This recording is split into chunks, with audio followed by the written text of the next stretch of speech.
Hello everyone, मैं आप सभी का आपके अपने चैनल में स्वागत करती हूँ। आई होप कि आप सभी लोग अच्छे होंगे। आज की वीडियो में हम लोग एनवीएच का पीजीटी हिस्ट्री का प्रैक्टिस सेट करने वाले हैं। तो चलिए हम लोग प्रैक्टिस सेट जो है करेंगे। तो फर्स्ट क्वेश्चन में है, चीनी इतिहास का जन्मदाता माना जाता है। चीनी इतिहास का जन्मदाता जो है कौन माना जाता है? ए ऑप्शन है शुमाचीन, बी ऑप्शन है फाहियान और सी ऑप्शन है हेनसांग और डी ऑप्शन है इत्सिंग। बताइए कौन सा ऑप्शन जो है सो राइट होगा। क्योंकि क्वेश्चन है चीनी इतिहास का जन्मदाता कौन माना जाता है, तो फर्स्ट ऑप्शन राइट होगा। शुमाचीन जो है चीनी इतिहास का जन्मदाता माना जाता है। फर्स्ट ऑप्शन राइट है। चलिए अब हम लोग आगे चलते हैं और देखते हैं next question. Question number second को देखेंगे, इसमें क्या कुछ कहा जा रहा है इसे भी हम लोग देखेंगे। तो क्वेश्चन नंबर सेकेंड में है, निम्नलिखित में कौन सा सुमेलित नहीं है? फर्स्ट ऑप्शन है शकाइलेक्स यूनानी लेखक था, बी ऑप्शन है शुमाचीन चीनी लेखक था, सी ऑप्शन है तारानाथ भारतीय लेखक थे और डी ऑप्शन है अल-मसूदी अरबी लेखक थे। बताइए कौन सा ऑप्शन जो है सो राइट होगा। क्योंकि क्वेश्चन में कहा जा रहा है निम्नलिखित में से कौन सा सुमेलित नहीं है इसमें बताना है। तो बताइए जो है कौन सा सुमेलित नहीं है, कौन सा सुमेल जो है नहीं कर रहा है, मैच सही से नहीं कर रहा है, उसका ऑप्शन बताना है। तो सी ऑप्शन राइट होगा। तारानाथ भारतीय लेखक नहीं थे, तो ये जो है मैच नहीं कर रहा है। तारानाथ कहाँ के लेखक थे? तो तिब्बती लेखक थे, तिब्बत के लेखक थे, तिब्बत के लेखक तारानाथ थे। चलिए अब हम लोग आगे चलते हैं और देखते हैं next question. Question number third को देखेंगे, इसमें क्या कुछ कहा जा रहा है। तो क्वेश्चन नंबर थर्ड में है, निम्नलिखित में से कौन सी रचना भास की नहीं है? तो निम्नलिखित में से कौन सी जो रचना है वो भास की नहीं है। ये ऑप्शन है दूत घटोत्कच, फिर बी है प्रतिज्ञा योगंत धारायण, सी है दूतवाक और डी है नौषधीय चरित। बताइए कौन सा ऑप्शन जो है सो राइट होगा। क्योंकि क्वेश्चन में निम्नलिखित में से कौन सी रचना भास की जो है नहीं है, भास की रचना नहीं है, कौन सी होगा, कौन सा होगा ऑप्शन राइट होगा सो थर्ड का।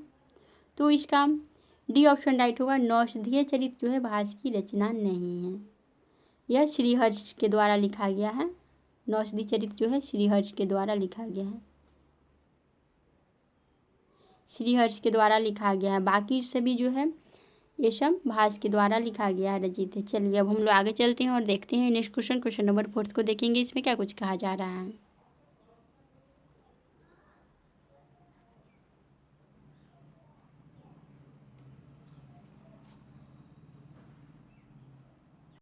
तो क्वेश्चन नंबर फोर्थ में निम्नलिखित में से कौन सी रचनाएं भवभूति की है?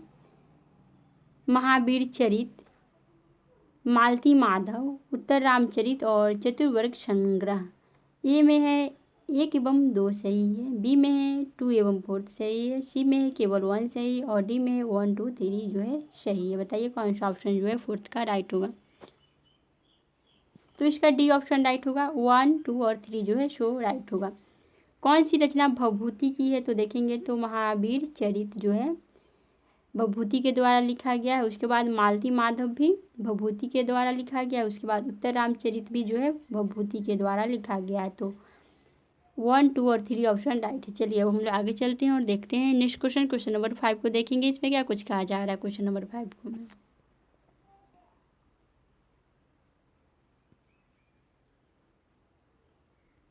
तो क्वेश्चन नंबर 5 में है, निम्नलिखित में से कौन सी रचना कालिदास की नहीं है? ए में है विक्रमोर्वशीय, फिर बी में है मेघदूत, सी में है रघुवंश और डी में है चौरपताशिका। बताइए कौन सा ऑप्शन राइट होगा। क्योंकि क्वेश्चन में कहा जा रहा है निम्नलिखित में से कौन सी रचना कालिदास की नहीं है, तो डी ऑप्शन राइट होगा। क्योंकि विक्रमोर्वशीय जो है विक्रमवंश इस कालिदास के द्वारा लिखा गया है, फिर मेघदूत भी कालिदास के द्वारा लिखा गया है, उसके बाद रघुवंश भी कालिदास के द्वारा लिखा गया है। चलिए अब हम आगे चलते हैं और देखते हैं नेक्स्ट क्वेश्चन। क्वेश्चन नंबर 6 को देखेंगे, इसमें क्या कुछ कहा जा रहा है।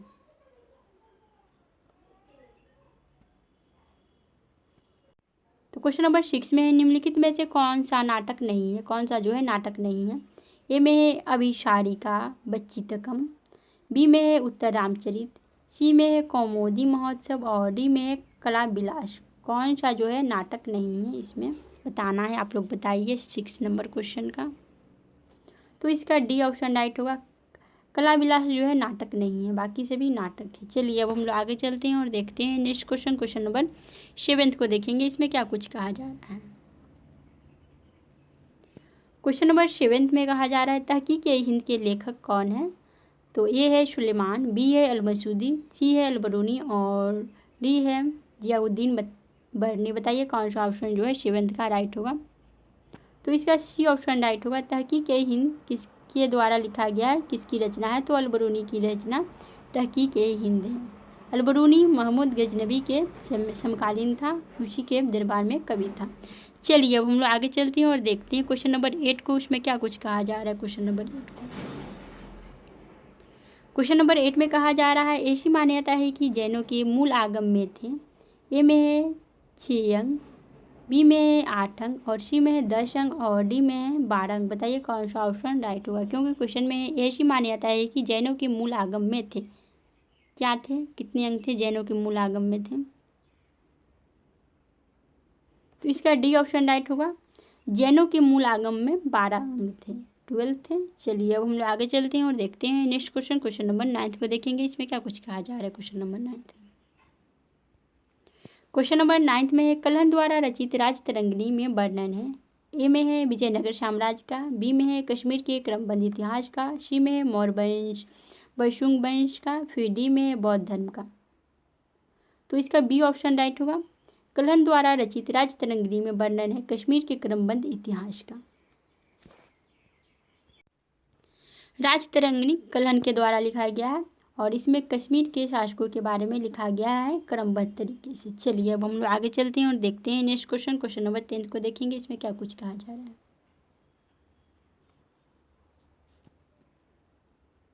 क्वेश्चन नंबर 10 में है अलबरूनी जो है किसके समकालीन था। ए में है महमूद गजनबी के, बी में है इल्तुतमिश का, फिर सी में है फिरोज तुगलक का और डी में है इब्राहिम लोदी का। बताइए कौन सा ऑप्शन जो है सो राइट होगा। अलबरूनी समकालीन था किसके।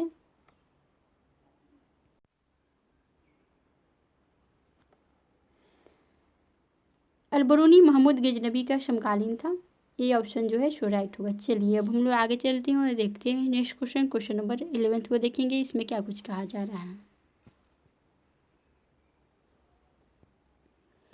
क्वेश्चन नंबर 11 में कहा जा रहा है पुरातात्विक साक्ष्य भारत में लोहे के प्रयोग का काल निर्धारित करता है।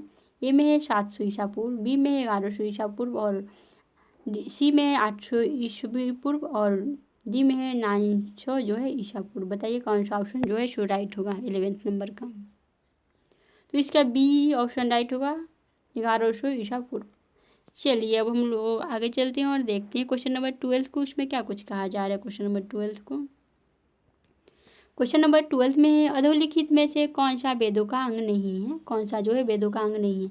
ए में है ज्योतिष, बी में है छंद, सी में है कल्प और डी में है कौशिकी। बताइए कौन सा ऑप्शन राइट होगा, क्योंकि क्वेश्चन में कहा जा रहा है अधोलिखित में से कौन सा वेदों का जो है अंग नहीं है। तो डी ऑप्शन राइट होगा। कौशिकी जो है वेदों का अंग नहीं बल्कि कौशिकी ऋग्वेद का ब्राह्मण ग्रंथ है। चलिए अब हम लोग आगे चलते हैं और देखते हैं नेक्स्ट क्वेश्चन, क्वेश्चन नंबर 13 को देखेंगे। क्वेश्चन नंबर 13 में है कल्पसूत्र के किस भाग में यज्ञ संबंधी नियमों का उल्लेख है। ए में है श्रोत सूत्र, बी में है गृह सूत्र, सी में है धर्मसूत्र और डी में है पीटक सूत्र। बताइए कौन सा ऑप्शन जो है सो राइट होगा। तो इसका ए ऑप्शन राइट होगा, क्योंकि क्वेश्चन में कहा जा रहा है कल्पसूत्र के किस भाग में यज्ञ संबंधी नियमों का उल्लेख है। तो श्रोत सूत्र का यज्ञ संबंधी नियमों का उल्लेख है। कल्पसूत्र के स्रोत सूत्र भाग में यज्ञ संबंधी जो है नियमों का उल्लेख किया गया है। चलिए अब हम लोग आगे चलते हैं और देखते हैं क्वेश्चन नंबर 14 को देखेंगे, उसमें क्या कुछ कहा जा रहा है।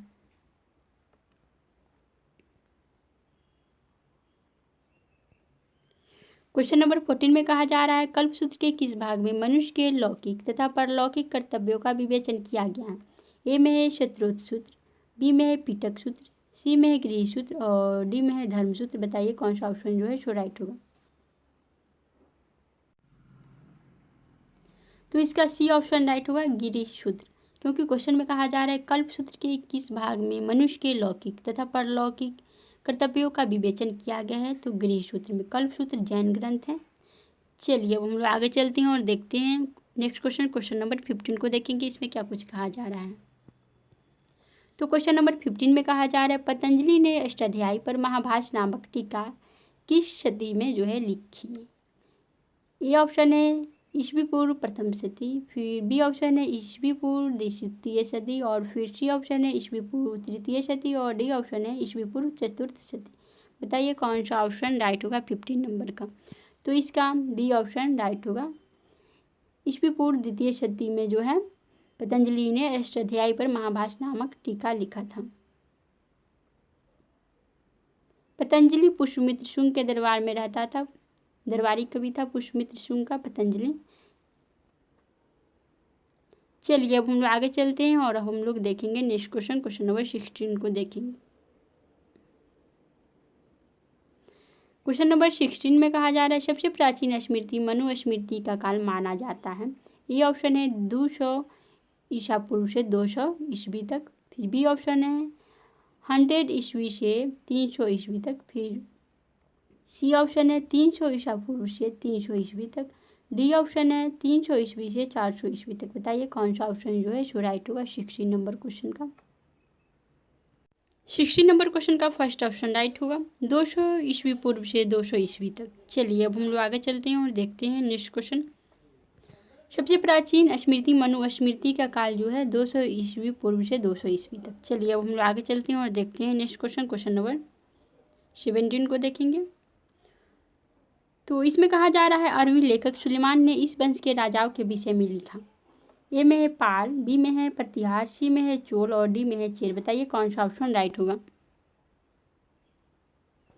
क्योंकि क्वेश्चन में कहा जा रहा है अरबी लेखक सुलेमान ने इस वंश के राजाओं के विषय में लिखा। किस वंश के राजाओं के विषय में लिखा था सुलेमान जो अरबी लेखक थे। ये ऑप्शन राइट होगा, पाल वंश के राजाओं के विषय में इन्होंने लिखा था। चलिए अब हम लोग आगे चलते हैं और देखते हैं नेक्स्ट क्वेश्चन, क्वेश्चन नंबर 18 को देखेंगे। इसमें क्या कुछ कहा जा रहा है। नहीं, ये कूट वाला था, सॉरी।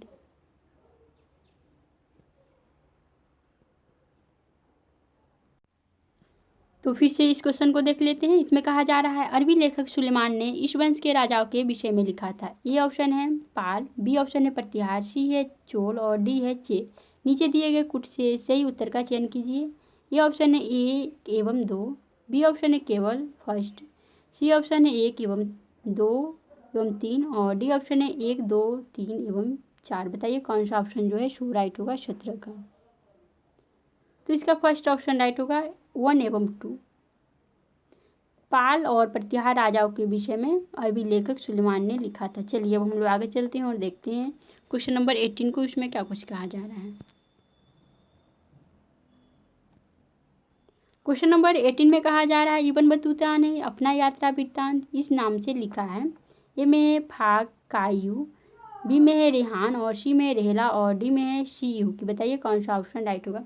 क्योंकि क्वेश्चन में कहा जा रहा है इब्न बतूता ने अपना यात्रा वृत्तांत इस नाम से किस नाम से जो है लिखा था। तो सी का ऑप्शन राइट होगा, रेहला के नाम से इब्न बतूता ने अपना यात्रा वृत्तांत लिखा था। इब्न बतूता मोहम्मद बिन तुगलक के शासनकाल में आया था भारत। चलिए अब हम लोग आगे चलते हैं और देखते हैं क्वेश्चन नंबर 19 उसमें क्या कुछ कहा जा रहा है। तो क्वेश्चन नंबर 19 में हेनसांग ने अपना यात्रा वृत्तांत इस नाम से लिखा था। किस नाम से लिखा था। ए है शियू की, बी है यू फांस जी और सी है फा कायू और डी है तिंग ताई सेक। बताइए कौन सा ऑप्शन राइट होगा।